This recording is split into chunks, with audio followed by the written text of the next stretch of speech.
오늘 여러분과 함께 읽은 이 본문의 말씀을 가지고 그리스도의 복음을 위하여라고 하는 제하로 우리 말씀으로 함께 은혜를 나누고자 합니다. 사도 바울은 갈라디아서 1장에서 복음이 무엇인지에 대해 아주 단언하게 이야기를 했습니다. 사도 바울이 갈라디아 교회와 그 갈라디아 교회 성도들에게 전했던 복음의 핵심은 하나님의 뜻을 따라 이 악한 세대에서 우리를 건지시기 위해 하나님의 아들이신 예수 그리스도께서 자신의 몸을 주셨다라고 하는 것, 바로 복음의 핵심 내용이었습니다. 이 말씀은 우리가 우리의 구원을 위해 행한 것은 하나도 없으며 처음부터 끝까지 하나님이 계획하시고 하나님께서 이루신 일이며 하나님의 은혜로 가능해진 것임을 이야기하는 것입니다. 그러나 갈라디아 교회 안으로 가만히 들어온 거짓 형제들, 바로 유대주의적 그리스도인들은 다른 복음을 전하기 시작했는데, 그들은 예수님을 말하면서도 예수님 한 분만으로는 충분하지 않고 은혜를 말하면서도 하나님의 은혜 하나만으로는 부족하며 믿음의 중요성을 말하면서도 믿음 하나만으로는 안 된다고 주장하면서 할례를 행하여야 하고 율법을 지켜야 구원을 받을 수 있다, 구원이 완성될 수 있다라고 가르쳤던 것입니다. 여러분, 이에 대해서 사도 바울은 다른 복음은 복음이 아니며 복음은 오직 하나밖에 없음을 단호하게 이야기하면서 그 증거로 바울 자신의 삶에 일어났던 이야기, 바울의 삶 속에 하나님이 개입해 주셨던 사건들을 이야기하면서 갈라디아서 1장을 진행했던 것을 볼 수가 있습니다. 여러분, 사도행전에는 사도 바울의 회심 이야기가 한 3번 정도 기록이 되어 있는데, 이 바울은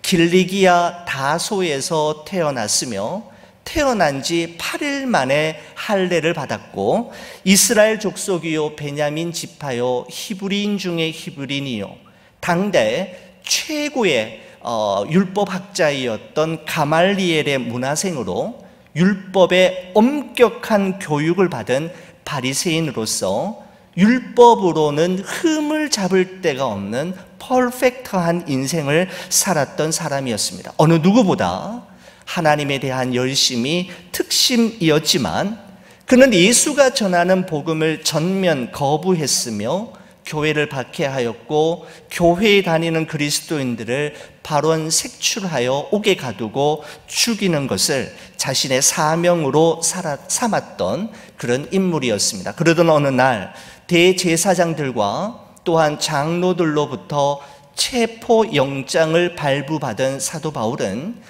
질풍노도와 같은 기세로 다메섹에 사는 그리스도인들을 잡아 죽이기 위해 달려가던 도중 다메섹 도상에서 하늘로부터 임한 강한 빛에 의하여 눈이 어두워지게 되었고 앞을 볼 수 없게 되었을 뿐만 아니라 그 자리에 덥석 주저앉을 수밖에 없었습니다. 그때 하늘로부터 소리가 들려왔습니다. 사울아 사울아, 네가 왜 나를 박해하느냐라는 것이었습니다. 이 소리에 대해 사도 바울은 대답하는 대신에 2가지 질문으로 반응하죠. 첫 번째 질문은 이것이었습니다. 주님, 누구시니까? Who are you, Lord? 두 번째 질문은 이것이었습니다. 주님, 내가 무엇을 하기를 원하십니까? What shall I do, Lord? 2가지 질문이었습니다. 주님, 제가 주님을 위해 어떻게 살기를 원하십니까? 라는 질문으로 예수님의 대답을 대신했던 것입니다. 여러분, 그렇습니다. 여러분과 저 역시 예수님과의 만남 그리고 예수님과의 동행하는 삶 속에 이 2가지 질문은 우리의 마음속에 늘 품고 살아가야 할 질문이라고 생각이 됩니다. 예수님은 나에게 누구이신가? 그리고 나는 나의 남은 삶을 그분을 위해 어떻게 살아갈 것인가? 바로 우리의 사명 말입니다. 그렇습니다. 그리스도인이란 이 2가지 질문에 대한 분명한 대답을 가지고 살아가는 사람들이라고 해도 조금도 지나친 표현은 아닐 것입니다. 어느 누구도 그 무엇도 바울을 변화시킬 수 있는 사람, 바울을 바꾸어 놓을 수 있는 존재는 이 세상에 없었지만 오직 예수 그리스도께서 그 일을 가능케 하셨던 것입니다. 그래서 예수님께서는 사람으로는 할 수 없으되 하나님으로서는 다 할 수 있느니라 라고 말씀하셨고, 할 수 있거든이 무슨 말이냐? 믿는 자들에게는 능치 못할 일이 없느니라 라고 말씀하셨습니다. 그렇습니다. 하나님이 고치지 못할 사람은 없으며 그 어떤 종류의 사람이라도 예수 그리스도로 말미암아 이전과는 다른 새로운 삶의 여정을 시작할 수 있음을 우리는 바울의 회심 이야기를 통해 확인할 수가 있었던 것입니다. 여러분, 그리고 오늘 본문의 말씀은 그 사도 바울이 예수님을 만나 회심한 이후에 어느덧 14년의 세월이 흐른 그 어느 날 있었던 사건을 오늘 갈라디아서 2장이 우리에게 소개하고 있는 것입니다. 갈라디아서 2장은 1절에 다음과 같은 말씀으로 시작이 됩니다. 14년 후에. 여러분, 이 14년 후라는 것은 다메섹 도상에서 그가 회심한 후 14년 만에를 의미합니다. 내가 바나바와 함께 디도를 데리고 다시 예루살렘에 올라갔나니 라고 되어 있습니다. 여러분, 사도행전의 기록을 우리가 참조한다면 사도 바울이 예루살렘으로 올라가는 일이 5번 정도 기록되어 있는데, 갈라디아 1장에서 첫 번째 예루살렘 방문에 대한 이야기가 있었고, 두 번째 방문이 오늘 본문이 말씀하고 있는 갈라디아서 2장에서의 방문입니다. 바울이 예루살렘에 올라갔을 때 혼자 올라간 것이 아니고 두 사람과 함께 올라갔노라고 성경이 기록하고 있습니다. 바로 바나바와 디도이었습니다. 여러분, 이 바나바는 유대인 출신의 사람인데, 여러분, 이 바나바는 본명이 아닙니다. 이 바나바라고 하는 뜻은 위로의 사람이라고 하는 뜻을 가지고 있는 애칭이고, 바나바의 본명, 본래 이름은 바로 요셉입니다. 여러분, 요셉은 교회를 핍박하고 그리스도인을 죽이는 일에 앞장섰던 사울이 회심한 이후에 이 사울이 새로운 삶을 시작하고 사도들과 좋은 관계를 유지하고 싶지만 아직 사울을 믿지 못했던 사도들이 거리를 두고 만나기를 꺼려하고 있을 때 바로 이 바나바라고 하는 애칭을 가진 요셉이 나타나서 바로 이 중재자 역할을 하면서 바로 그 바울을 사도들과 만나게 하는, 그러므로 말미암아 사울이 기독교 역사의 무대 위에 올라서게 하는 결정적인 역할을 했던 분이 바로 이 바나바라는 사람이었습니다. 또 한 분이 나오지요. 디도입니다. 여러분, 디도는 헬라인, 이방인 출신의 사람인데 바울이 전한 복음을 듣고 그리스도인이 된 사람이었습니다. 디도서 1장의 말씀에 보면 바울은 이 디도를 나의 참 아들이라고 부르고 있고, 이 바울을 대신해서 이 디도는 그레데라고 하는 섬에서 섬 목회를 하며 그곳에 하나님의 교회를 진리 위에 세우고 성도들을 예수님의 제자로 양육하는 일에 그의 일생을 들였던 사람이 바로 디도라고 할 수가 있겠습니다. 여러분, 그렇다면 왜 바울이 이 바나바와 디도를 가지고 다시 예루살렘에 올라갔는가라고 하는 점을 우리가 좀 볼 필요가 있는데요. 2절은 이렇게 말씀하고 있습니다. 계시를 따라 올라가라고 되어 있습니다. 그죠?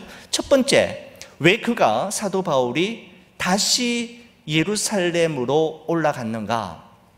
그것은 계시를 따라이었다라고 성경이 말씀하고 있습니다. 여러분, 이 말은 쉽게 말씀드리면 하나님께서 가라고 말씀하셔서 갔다라는 것입니다. 여러분, 사도 바울이 하나님 앞에 귀하게 쓰임 받는 인생이 될 수 있었던 것은 그는 계시를 따라, 하나님의 인도하심을 따라 나아가야 할 때와 멈춰서야 할 때를 결정하고 올라가야 할 곳과 머물러 서 있어야 할 곳을 분별할 수 있는 사람이었기 때문입니다.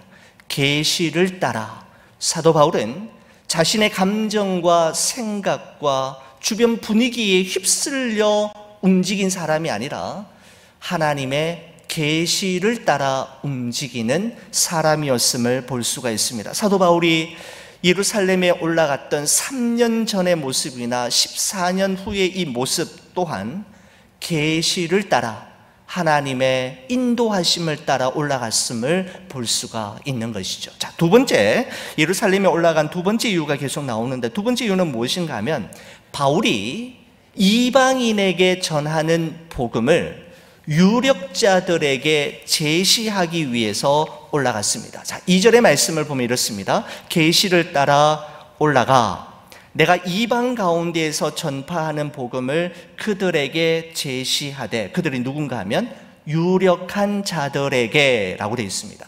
자, 그러면 여기서 유력한 자들은 누구인가 라고 하는 것을 우리가 찾아볼 필요가 있는데, 본문 6절의 말씀에 보시면 두 번 사용하고 있습니다. 유력하다는 이들 중에 저 유력한 이들은 이라고 되어 있죠. 여러분, 비슷한 표현으로 9절의 말씀을 보면 기둥같이 여기는 이라고 하는 표현이 있습니다. 여러분, 도대체 유력한 자들, 기둥같이 여기는 이들이 도대체 누구를 말하는 걸까요? 여러분, 9절의 말씀에 보면 그들의 이름이 등장하고 있습니다. 또 기둥같이 여기는 야고보와 게바와 요한도라고 되어 있습니다. 사도 바울이 예루살렘에 올라가서 누구를 만났느냐 하면 야고보와 게바와 요한을 만나서 그가 전하는 복음, 바울이 전하는 복음을 그들에게 전함으로 자신이 전하고 있는 복음이 어떤 것인지를 그들에게 소개했다라는 것입니다. 여러분, 야고보는 누구인가 하면 예수님의 친동생입니다. 우리 신약 성경 중에 야고보서의 저자이기도 하지요.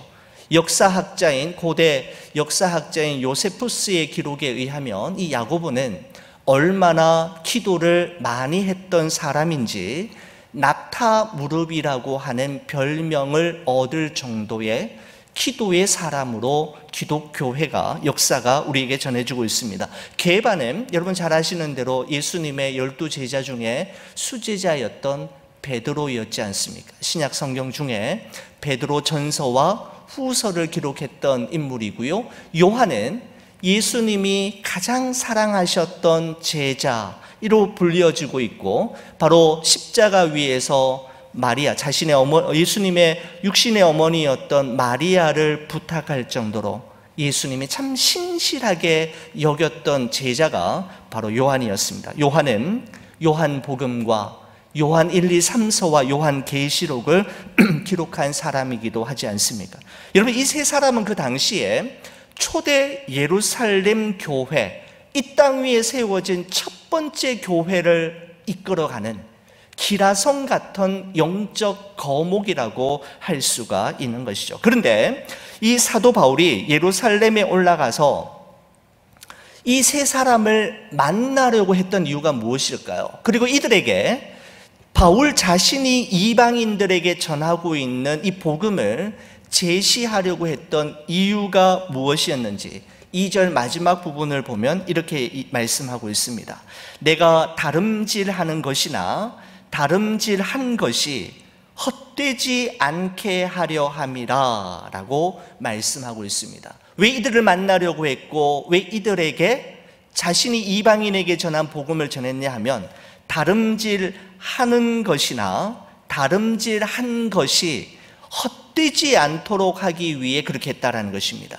여러분, 다름질하는 것이나 다름질한 것이라는 것은 바울이 그리스도의 복음을 전하기 위해 애쓴 모든 것을 의미하는데, 지금까지 전했고 전하고 있는 이 복음이 헛되지 않도록 하기 위해 사도 바울이 예루살렘에 올라갔고 이 기라성 같은 영적 거목 세 사람을 만나서 그들에게 자신이 전하고 있는 복음을 전했다라는 것입니다. 바로 복음이 헛되지 않도록 하기 위해 마지막까지 최선을 다하는 사도 바울의 모습을 볼 수가 있는 것이죠. 여러분, 어떤 사람이 시골 동사무소에 갔다고 합니다. 왜 갔냐면 며칠 전에 아버지가 이제 소천하셔서 장례가 있었고 이제 사망 신고를 하기 위해서 갔는데, 이 사람이 항상 형제들도 많이 있는데 이게 뭐 하기 싫은 일은 꼭 자기에게 시키니까 아주 투덜투덜거리는 마음으로 동사무소에 갔다고 합니다. 동사무소에 가서 그 직원에게 사망 신고하러 왔는데요. 그러니까 그 불친절하기 짝이 없던 그 동사무소 직원이 고개를 들고 쳐다보지도 안 하고 이렇게 귀찮은 듯이 이야기합니다. 본인이세요? 그러더라는 겁니다. 여러분, 그러니까 너무 황당하고, 본인이 아니잖아요. 아버지 사망 신고하러 왔는데 본인이 아닌데 본인이냐고. 그러니까 이 사람이 어떻게 이야기하면 본인이 와야 됩니까? 그렇게 이야기했다라고 합니다. 여러분, 이러면 안 되는 것이지 않습니까? 아주 건성건성으로 하면 안 되는 것이죠.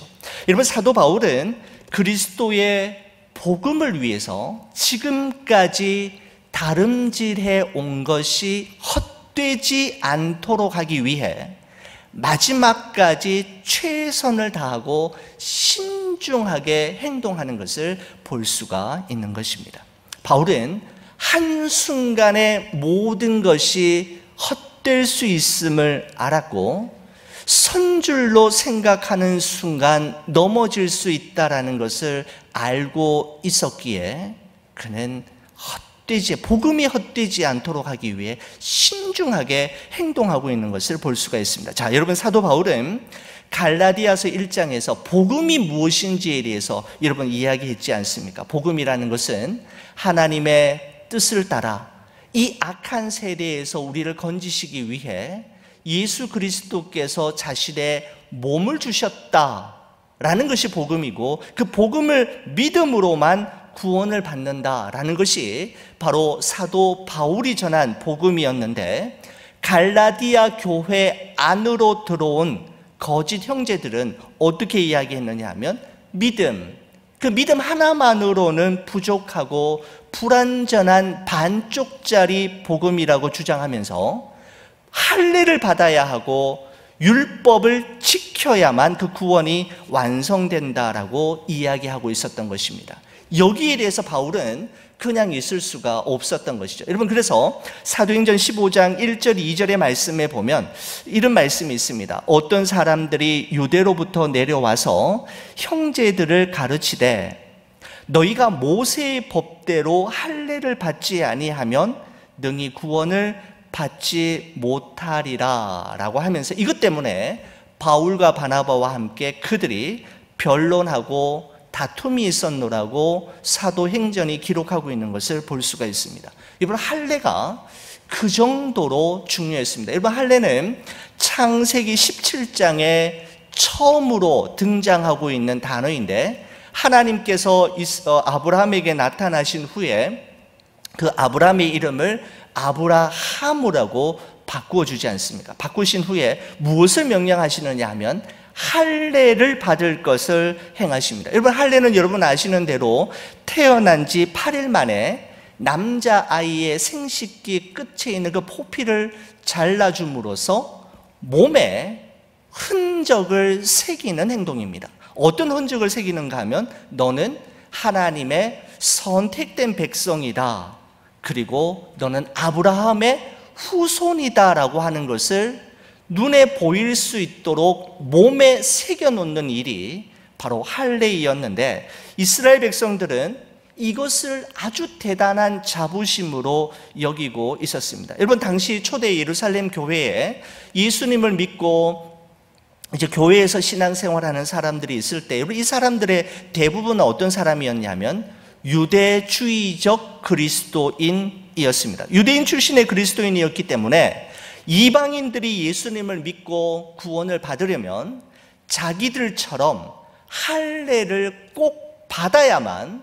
그들이 그리스도인이 될 수 있다, 구원을 받을 수 있다라고 이야기했던 것입니다. 그러니까 믿음에다가 할례가 있어야지 구원을 위한 필수 조건이 충족된다라고 가르치던 것이 당시 초대 예루살렘 교회에서 일반적으로 알려져 있었던 구원의 공식이었습니다. 그렇지만 사도 바울은 우리의 구원을 완성하기 위해 할례는 필요 없고 오직 믿음으로만 가능하다라는 사실을 그 갈라디아 교회에 들어온 그 거짓 형제들에게 전하기 위해서는 바로 초대 예루살렘 교회의 리더였던 야고보와 베드로와 요한에게 설명함으로써 그가 전하고 있는 복음이 이 세 사도들과 전하는 복음들과 동일한 복음이며 바른 복음이다라고 하는 것을 확인할 필요가 있었기 때문에 바로 이 바울이 바나바와 디도와 함께 두 번째로 예루살렘에 방문했던 것입니다. 여러분, 그런데 그 방문이 있었을 때 눈여겨볼 사건이 하나 생겼습니다. 그 바울이 초대 예루살렘 교회의 사도들과 이야기를 나누고 그리스도의 복음에 대해서 서로 나누고 있는 동안에 예루살렘에 함께 데리고 올라갔던 사람 중에 디도가 있었지 않습니까? 이런 바나바는 유대인이지만 디도는 헬라인이었습니다. 그런데 이 헬라인은 할례를 받지 않고 있었기 때문에 이 바울이 초대 예루살렘 교회 리더들과 복음을 나누고 있는 동안에 거짓 형제들이 디도에게 와서 너도 할례를 받아야 구원받을 수 있고 교회 안에 멤버가 될 수 있다라고 요구했던 것입니다. 그것에 대해 사도 바울이 3절에 이렇게 이야기합니다. 그러나 나와 함께 있는 헬라인 디도까지도 억지로 할례를 받게 하지 아니하였으니 라고 되어 있습니다. 바로 디도에게 할례를 받을 필요가 없다라고 이야기했다라는 것입니다. 여러분, 그런데 우리가 좀 한번 살펴볼 사실이 있습니다. 사실은 사도 바울이 디도에게는 의도적으로 할례를 받을 필요가 없다, 받지 말라라고 이야기했는데 사도 바울은 디모데에게는 할례를 받으라고 이야기했던 적이 있다라는 사실입니다. 여러분, 사도행전 16장 1절에서 3절의 말씀에 보면 이런 말씀이 있습니다. 바울이 더베와 루스드라에도 이름에 거기 디모데라 하는 제자가 있으니 그 어머니는 믿는 유대 여자요 아버지는 헬라인이라. 디모데는 루스드라와 이고니온에 있는 형제들에게 칭찬받는 자니 바울이 그를 데리고 떠나고자 할새 그 지역에 있는 유대인으로 말미암아 그를 데려다가 할례를 행하니라고 되어 있습니다. 그죠? 디도에게는 의도적으로 할례를 받지 말라고 했던 사도 바울이 디모데에게는 의도적으로 그 유대인들을 위해서 할례를 행하도록 명령하고 있다라는 것이죠. 여러분, 유대인들의 혈통은 여러분도 아시겠습니다마는 목의 어머니를 따릅니다. 여러분, 아버지의 어머니가 유대인이면 그 사이에서 태어난 자녀들은 모두 유대인입니다. 그런데 아버지가 유대인이지만 어머니가 유대인이 아니면 태어난 자식은 유대인이 아닙니다. 그런데 아버지가 헬라인, 이방인이라 할지라도 어머니가 유대인이면 그 태어난 아기는 유대인이 되는 것이죠. 여러분, 그렇기 때문에 디모데 같은 경우에는 아버지가 헬라인이고 어머니가 유대인이니까 여러분, 디모데는 모계의 혈통에 따라서 유대인이었습니다. 왜냐하면 그의 어머니가 유대인이기 때문입니다. 여러분, 여기서 의문점이 생깁니다.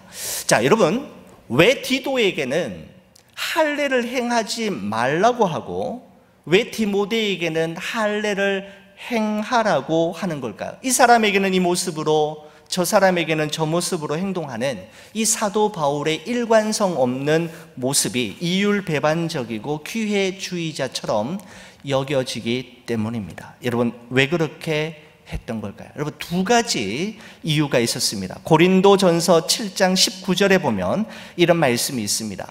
할례 받는 것도 아무것도 아니요 할례 받지 않는 것도 아무것도 아니로되 오직 하나님의 계명을 지킬 따름이니라 라고 말하고 있습니다. 여러분, 이 말은 무엇인가 하면 할례는 받아도 되고 안 받아도 된다라는 것입니다. 왜냐하면 구원과 할례는 아무런 상관이 없는 것이기 때문입니다. 우리의 구원은 오직 예수 그리스도를 믿는 믿음으로 가능한 것이지, 할례를 받았느냐 받지 않았느냐, 율법을 지켰느냐 지키지 않았느냐, 선한 행위가 있었느냐 없었느냐로 가부가 나뉘어지는 것이 아니기 때문에 할례는 받아도 되고 받지 않아도 되는 것입니다. 이게 첫 번째 이유였고, 두 번째는 뭐냐면 고린도전서 9장에 보면 이런 말씀이 나옵니다. 사도 바울이 이렇게 이야기합니다. 유대인들에게 내가 유대인처럼 된 것은 유대인들을 얻고자 하며, 내가 율법 아래에 있는 자들에게, 내가 율법 아래에 있지 않지만 율법 아래에 있는 것은 율법 아래에 있는 자들을 얻고자 하며, 약한 자들에게 내가 약한 자처럼 된 것은 약한 자들을 얻게 하고자 합니다 라고 이야기하면서 고린도전서 9장 22절 23절에 이렇게 이야기합니다. 내가 여러 사람에게 여러 모습이 된 것은 아무쪼록 몇 사람이라도 구원하고자 함이니, 내가 복음을 위하여 모든 것을 행함은 복음에 참여하고자 함이라 라고 말씀하고 있습니다. 자, 여기서 그 이유를 찾아볼 수가 있는데, 여러분, 디도에게 할례를 받지 않도록 하고 디모데에게는 할례를 받도록 한 것은 바울에게는 그리스도의 복음이 가장 중요했기 때문이고, 그 복음을 때를 얻든지 못 얻든지 전하고 싶었기 때문입니다. 사도 바울에게 있어서 절대 포기할 수 없는 핵심 진리가 그리스도의 복음이었다면, 그 복음을 위해서 얼마든지 상대화할 수 있는 것 역시 그것은 할례이었음을 말씀하고 있는 것입니다. 바로 바울이 디모데에게 할례를 행하도록 한 것은 바로 유대인들을 복음으로 얻고자 함이었습니다. 여러분, 그러면 왜 사도 바울은 디도에게는 할례를 행하지 않았습니까? 만약에 할례를 행하도록 허락한다면 갈라디아 교회를 어지럽히고 있는 유대주의적 그리스도인들의 주장대로 구원을 완성하려면 할례를 받아야 한다, 믿음 하나만으로는 안 되고 할례를 받아야만 한다라고 하는 그들의 주장에 동의하는 것이기 때문이었습니다. 할례를 받을 수도 있지만 할례를 받지 않게 함으로써 거짓 형제들로부터 갈라디아 교회와 성도들을 지켜내고, 거짓 형제들이 전하는 다른 복음이 아닌 바른 복음이 무엇인지를 가르쳐주기 위해 바로 디도에게는 할례를 행하지 않았다라는 것입니다. 바로 바울은 그리스도의 복음을 위해 디모데에게 할례를 행하기도 했고, 그는 또한 그리스도의 복음을 위해 디도에게 절대로 할례를 행하지 않도록 했던 것이었습니다. 바로 바울은 그리스도의 복음 때문에 할례를 행하기도 하고 할례를 행하지 않기도 했던 것이었습니다. 여러분, 오늘 이 이야기 결론이 6절 하반절부터 8절까지 나오는데, 여러분, 이렇게 되어 있습니다. 제가 한번 읽어보겠습니다. 저 유력한 이들은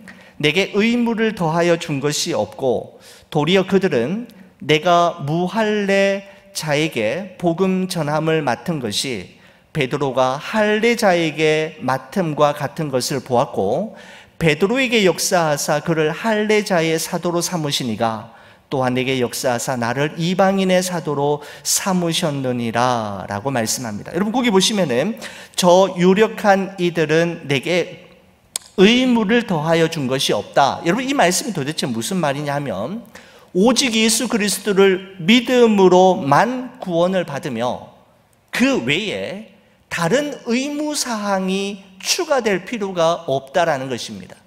할례를 반드시 받아야 하거나 율법을 반드시 지켜야만 구원을 받는다라고 하는 것을 추가하는 것이 필요 없다라는 것을 이야기하는 것이죠. 바로 바울이 전하는 그리스도의 복음은 야고보와 베드로와 요한이 전한 복음과 동일한 것이며 이것에서 더하거나 빼거나 보충하거나 바꾸지 않아도 바울의 복음 또한 완전한 복음으로 인정을 받았다라고 하는 것을 이야기하는 것입니다. 자, 여러분, 우리가 수요일마다 십계명을 우리가 나누고 있지 않습니까? 여러분, 우리가 십계명을 지키려 하고 십계명을 배우고 있는 것은 십계명을 지킴으로 우리가 구원을 받기 위해서가 아닙니다. 십계명은 우리에게 구원의 길을 제시하고 있는 계명이 아니라 구원받은 자의 삶의 모습은 어떠해야 하는지를 보여주는 것이죠. 우리는 십계명을 지킴으로 구원받는 것이 아니라 예수 그리스도를 믿음으로 구원받는 것입니다. 여러분, 그렇습니다. 우리의 구원을 완성하기 위해 반드시 세례를 받아야 하고 반드시 방언을 해야 하고 반드시 술과 담배를 끊어야 하고 우리 교회에만 등록해야 한다라고 한다면 복음을 잘못 이해하고 있는 것입니다.